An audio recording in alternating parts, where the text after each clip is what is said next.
নমস্কার বন্ধুরা, সবাই কেমন আছেন? আশা করি সবাই খুব ভালো আছেন। আমিও খুব ভালো আছি। আজ অনেকদিন পরে বেরালাম ছোট বাবুকে নিয়ে ঘুরতে ব্যারাকপুর মেলাতে। কাছাকাছি যেহেতু হচ্ছে একটু তো যেতেই হয়।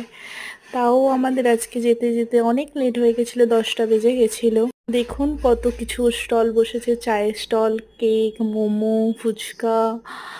আর আমার যেটা সব থেকে পছন্দের সেটা হলো রাইডসগুলো। কিন্তু কি করব, ছোট বাবুকে নিয়ে বেরিয়েছি, উঠতেও পারবো না, বাস চোখে দেখে শখ মেটানো। আজকে মেলার আকর্ষণ যিনি ছিলেন উনি হলেন কেশব দে, সিঙ্গার। তো উনি এসছেন, তাই জন্য মেলার বাইরেরটা ভিড় কম থাকলেও ভেতরের দিকে অনেকটাই ভিড়। কারা কারা ব্যারাকপুর মেলায় এসছেন প্লিজ জানিও কমেন্ট করে। আমার ভিডিওটি কেমন লাগলো প্লিজ জানাবেন। Tata, bye bye, good night.